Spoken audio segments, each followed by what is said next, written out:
Okay, we're now on the south coast of the island. We had to do a little bit of detouring for various reasons. You're aware of that. So this is another overview stop where we can appreciate the undercliff. Okay, the undercliff is a feature that is made up entirely of landslides of varying ages. So this whole apron you see in front of you is a landslide complex, and the landslide, the series of landslides that created it, peeled off of this cliff, which you can, I hope, appreciate just here. So we've walked out on more or less the boundary between the chalk and the upper greensand. Do you remember that I pointed out the upper greensand formed that flat-lying bench? And you remember also, so in terms of our structural model, who can help me with the hand? Hold that. Thank you.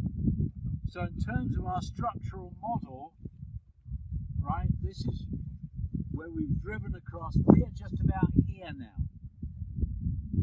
Okay, and you remember there was a slight seaward dip to the stratigraphy, to the geology. Thank you. I'm not sure those of you at the back can see the upper greensand, but there's a little bit of it here. It's this cliff forming unit which underlies the chalk. So the chalk is like a little pancakes, just here anyway, on top of the upper greensand. Most significantly, beneath the upper greensand, older, below, is a rather infamous unit called the Wight clay. Okay, and that Wight clay is what is responsible for all this landsliding. So it's a plastic clay on which material, it forms a barrier to groundwater. The groundwater can easily percolate through the chalk and upper greensand, and then but it can't percolate through the Wight. So water moves laterally, and the landsliding results from that. As Malcolm was saying about the elevated pore pressures. So this landslide complex extends right along the coast. If you look at a map, for something like 15 kilometers, okay? And our next stop will be above Ventnor, a little way along there, which is in fact, there's houses all the way along here, and in fact, this landslide complex is the largest urban landslide complex in Europe, in northwest Europe. So it's a major problem, and we can discuss some of the measures that have been taken, ranging from so-called managed retreat to hard engineering, soft engineering measures to limit this. The style of landsliding in a cross-section is by rotational slumps. Would I be right in thinking people are familiar with rotational slumps? So on a rotational plane, you have blocks that are riding down, and in doing so, they produce characteristic back-tilted surfaces. And if you look along the coast here, can you see that coast is made up of surfaces that are dipping towards us? And can you appreciate those surfaces are on top of blocks that have peeled off this escarpment. And so basically we've got something that's a kilometre or more wide and 15 kilometres long that is all landsliding, all landslide material. And as you'll see in a moment, of course, no problem except where there are houses built on this. So in terms of our geological hazards, this is a clear case of that. Are there any questions? What's the age of the landslide? Good question. That's a very good. The question was, what's the age of the landsliding? The studies that have been done, there are small landslides, small reactivations that are going on now. In particular, you'd be interested in this from the point of view of geological hazards.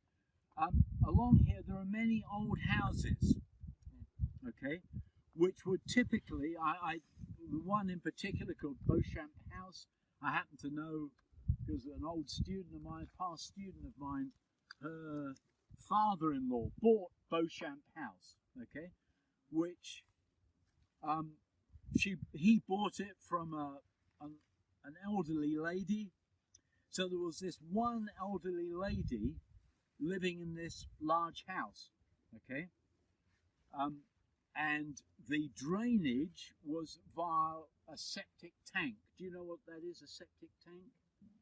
No. So not mains drainage, but into a tank that overflows, and so the drainage is not mains drainage. In Ventnor it is, but along here it wasn't. Beauchamp House is just along here.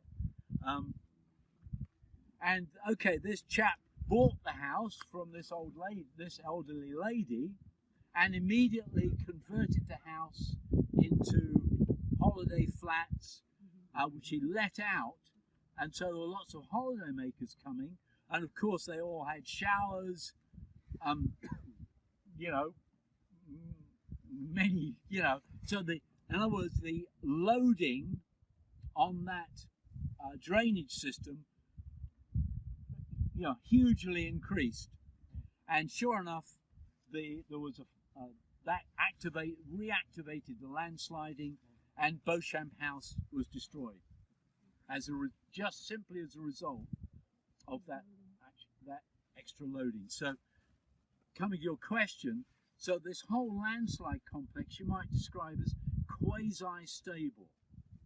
So it's just close to the point of failure, and a small extra straw would break the camel's back, as an example there.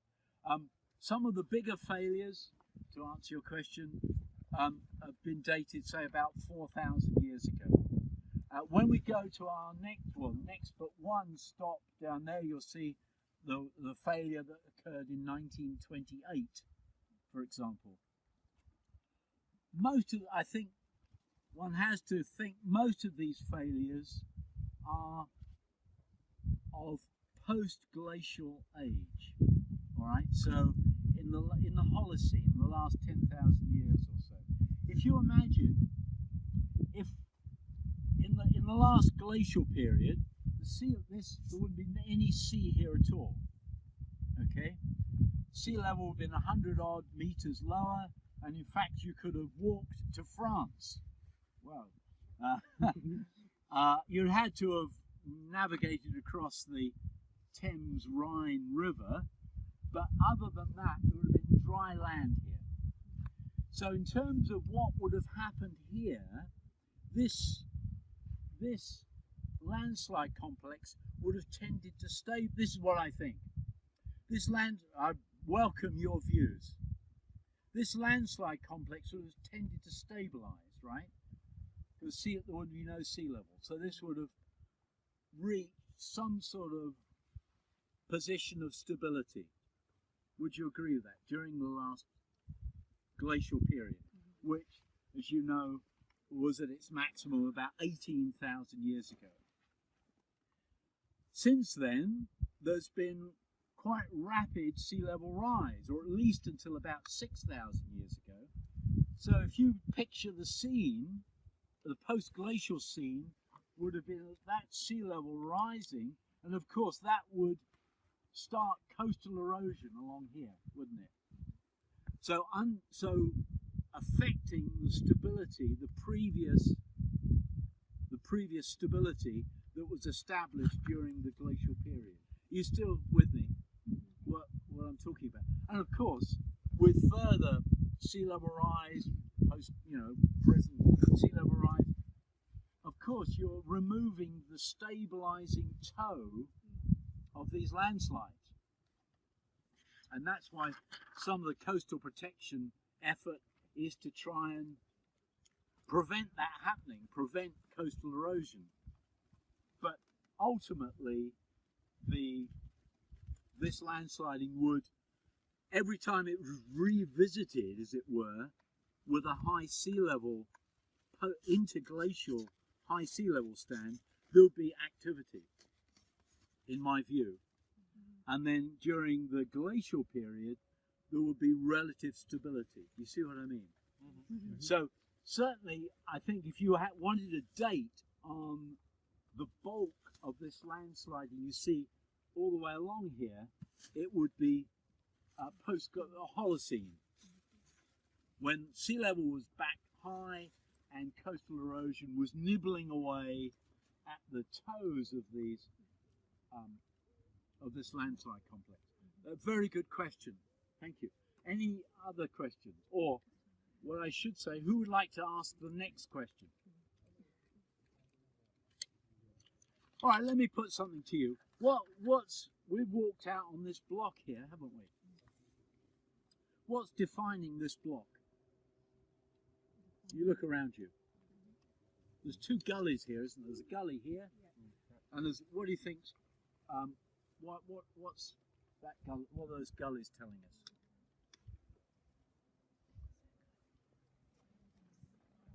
Standing on a moving block. Those gullies, I'm pretty confident, are following joints. The upper greensand is, we'll see when we get to grips with it, lay a hand on it, is made up of a chert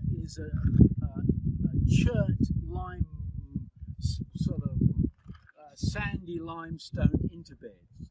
So it's quite strong. That's why it formed that prominent level that I showed you right at the previous stop. And of course, it's been squeezed, hasn't it? And when you squeeze something strong, it breaks. And we'll, at our next stop but one, we'll point out the joints. So basically, what we're standing on is a future landslide block. Not to alarm you. But I suggest we don't all jump up and down or anything like that. But yeah, I think that's a joint there. So we've got two joints that almost certainly are part of a joint set, or two joint sets, which we'll talk about shortly. Ben, you must have a question. Just an observation. I looked in the gully there, there's alcohol. Ah. The joint, there's only one joint exit. Okay. Like that. Maybe this face is also controlled by joints. Yeah. We can. This isn't a good place to talk about joints when we go. I think you'll see there are two joint sets that are conjugate. Conjugate joints. Does that ring a bell with anybody? Oh, good. Okay. A conjugal relationship. You may be in conjugal relationships. I don't know. That's a partnership working together. A conjugal, and so conjugal joints or conjugal forks are working together. They have a partnership role in achieving change in shape of the rock mass. We'll talk more about it. Okay, so here, I hope you appreciate it. We drove along, what we've done is drive along on the edge of the upper greensand, the upper greensand bench. And those of you who are sitting on the right side of the coach could have looked over and seen that I hope that the undercliff continues, and of course it continues all the way along there to a place called Luckham, in fact. So it's as I said, a significant structure. Here, we've stopped here because this is at the top of Ventnor. Ventnor is the largest town on this landslide complex, and you can see in front of you evidence for the continuing movement. And since the last time I was here, you may notice that fairly new looking house over there. That when I was here last, there was a house that was basically destroyed in that position there. So clearly, well, what do you think is happening here in terms of movement? Is that going away from us or coming towards us? What's happening? Don't give them the answer, Derek. I think you should set them off to All right, investigate okay. for themselves. Okay, fair enough. What Malcolm's idea, excellent idea, is that here is a golden opportunity. I know you're chomping at the bit. A golden opportunity to release that pent-up energy by breaking you up into groups, and then to go and discover things for yourselves, maybe make some measurements, some observations, okay, and then we'll come back at past, or let's say 25 to, right? So then, and then we can pool our observations.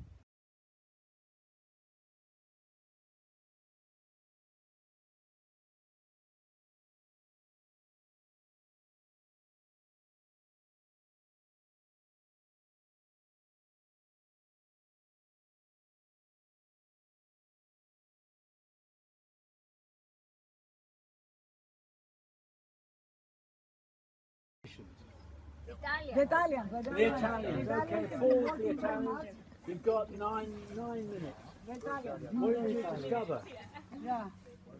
We're all ears. So we measure the scarp here, and it's around East northeast, west south. Yeah. Here. Centimeters, yeah. centimeters. Per point. It shows a block that is going down, and another is going down also, but this is more. So it seems like before that there is a rotational, but it's a block driven, so there are different blocks. So what is this block we're on here? It's a block that is going down, but a different. But the geologically, what is it? Where did it come from? The upper green sands. The upper green sand. So that must have meant it was at the level of the coach, right? So it's come down. So we've got extension. And we can see a scarp, So we've got. a counter scarp, and a half graben. So what does that make this then? This thing in front of us. Graben, isn't it? Yeah, goes down down to the like a keystone graben that's dropped down. How did you see any evidence for how recently the movement has been? We went back in the road, and even if the road is quite new, there is there are some fractures. There is a wall that is tilted. No, it's going down. There is a That grey wall. grey wall. Up. Yes, up Yeah, there. did everybody see that? Of course you did. We took some photos. Good. Okay. All right. So next group. Who's the next group?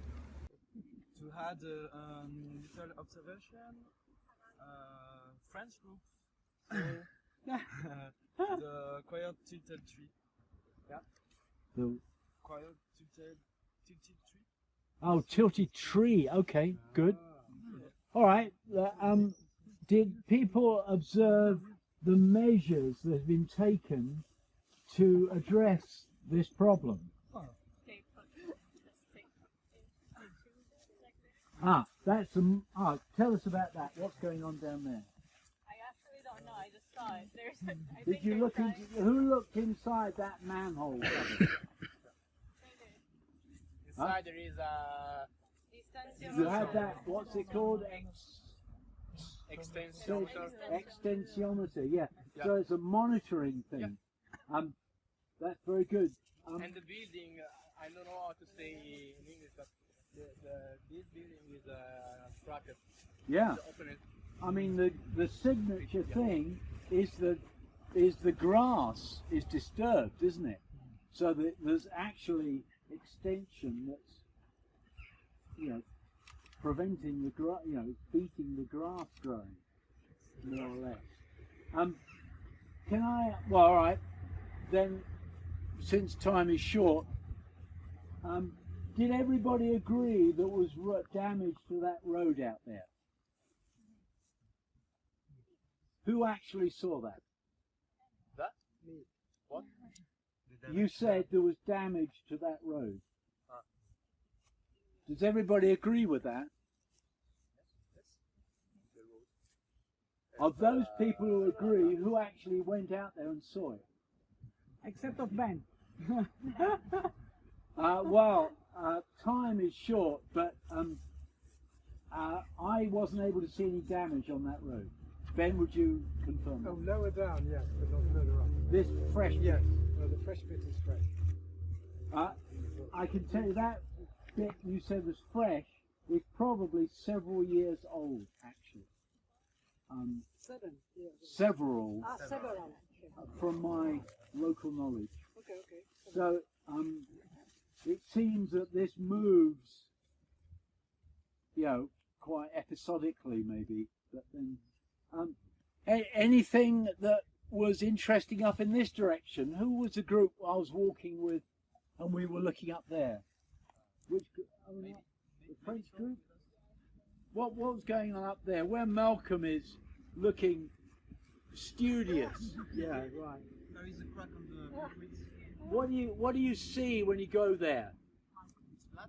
It's flat.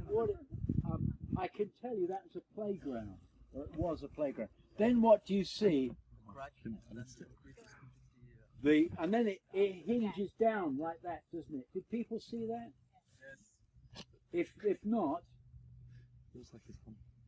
if you can be honest with yourself, and you didn't actually see that, you can see it on the way back. But basically, you've got a sort of a very nice marker horizon for the deformation. So going back to the last question, then in the few minutes, what mitigation measures have they done here? Mitigation, not monitoring. Mitigation. To drainage. That would be a very good thing. Did you see evidence of that? Houses have got drainage. Okay, yep. So, well, what about that house there? What have they, in building that house in this position, what mitigation measures have they employed? We talked to the builder. We talked to the builder. It's actually on a trailer. That building is a mobile home on a trailer. So that, if you looked on the road also, there were the foundation of the road was actually in Gabion, what do you call them? Gabion boxes or something? Yes. Do you ever know what Gabions are? No. These cages filled with rocks, so they're flexible. Ben and I walked a bit further up, as I invited you to do, but virtually you were up there and back again, very quickly, no doubt. But there was quite a lot of interesting evidence for the continuation of this graben up that road. Literally, one house, you walk up the stairs to get up to this side of the graben, and then they have a set of stairs going down into their house. Quite interesting. Okay, are there any questions?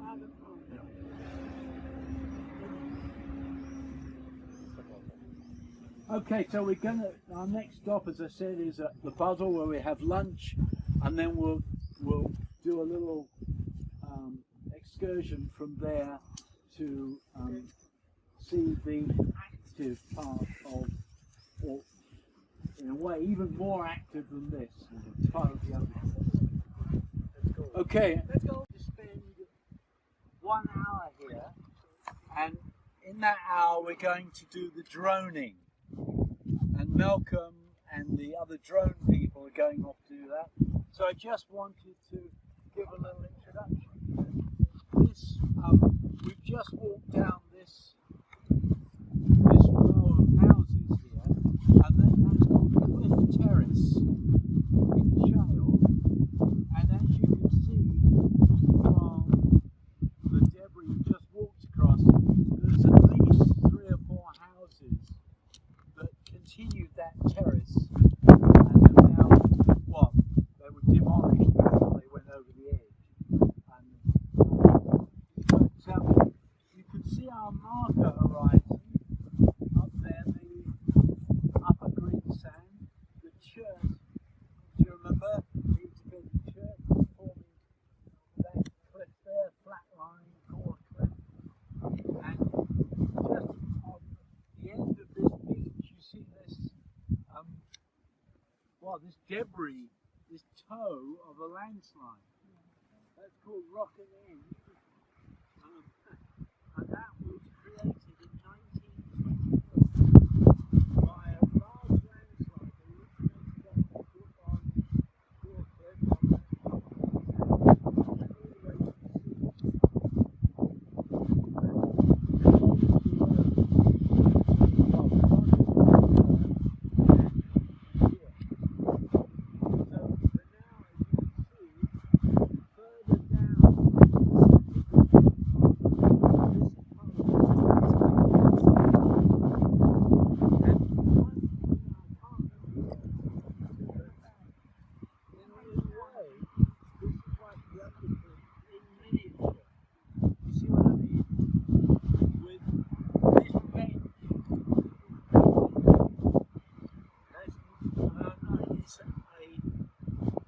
A bed in the Wessex Formation that is a bit more resistant, so it's forming like an undercliff. Cross section. Ah, yes. This cross section here, right? And in particular, it's showing pressure from the back of the bench, forcing material laterally across the bench. And I think you can see that down there.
landslide hazards. But here, of course, from here, we've got coastal erosion hazards. So they still have got the drone going, so I'm ready to play.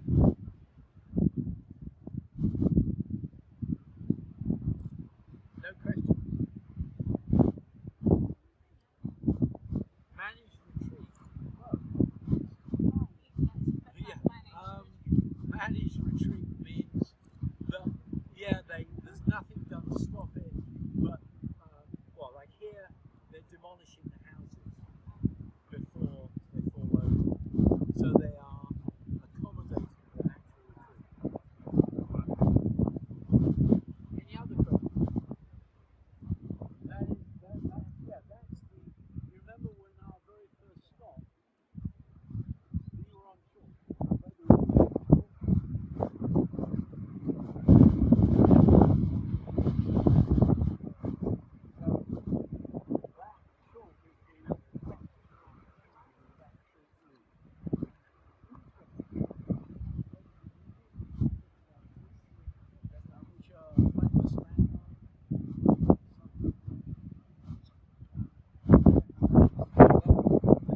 The chalk's normally pretty weak, isn't it? But because of the strain hardening in the hinge of the fold, the chalk is stronger, is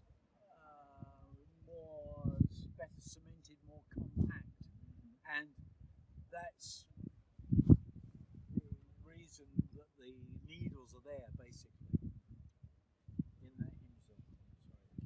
Sorry. Yes, good question. Yeah. The trees for landslide. That's a good question. There's two schools of thought.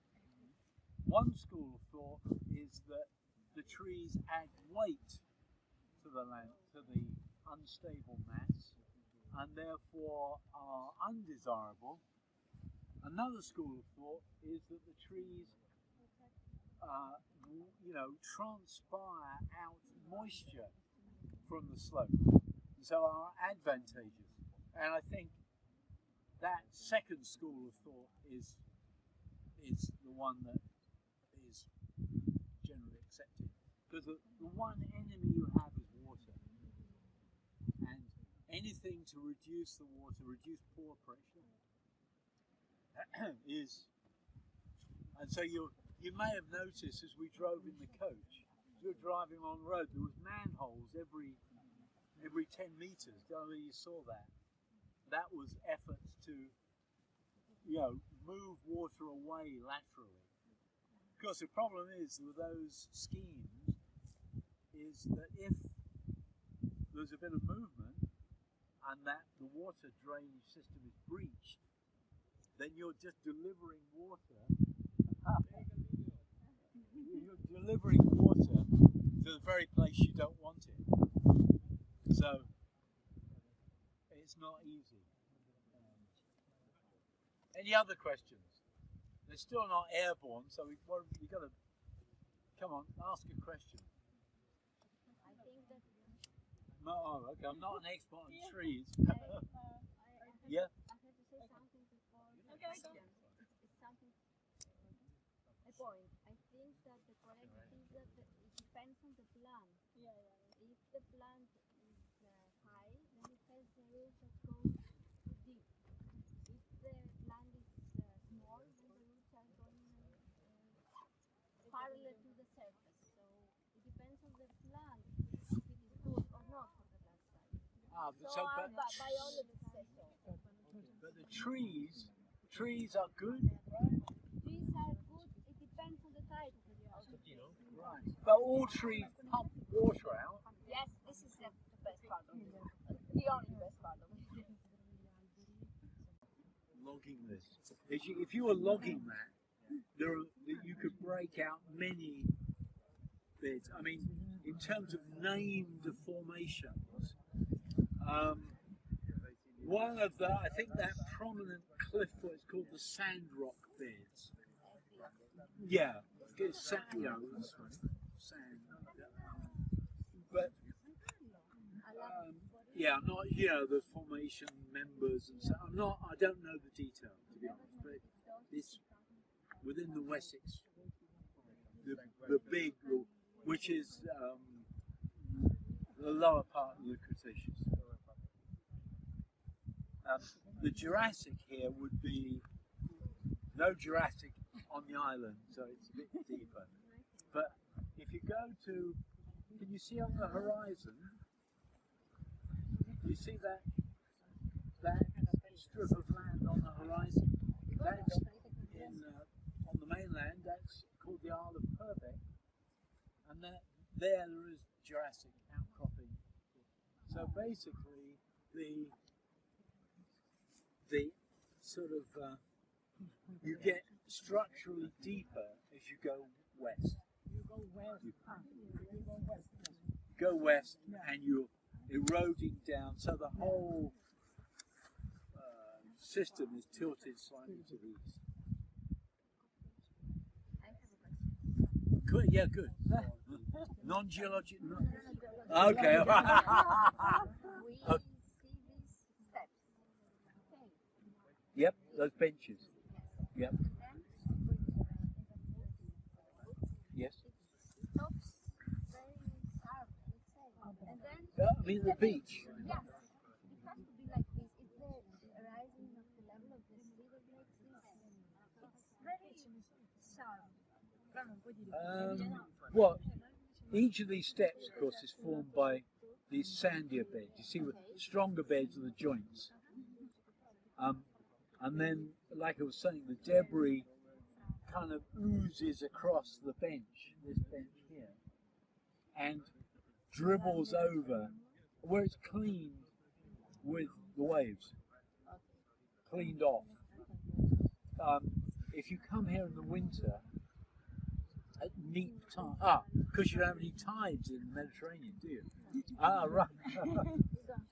Right, but if you come here in the winter at neap tides, that's when there's lower, then this debris is spread out on the beach as big cones on the beach, and when the spring tide comes, it's cleaned away.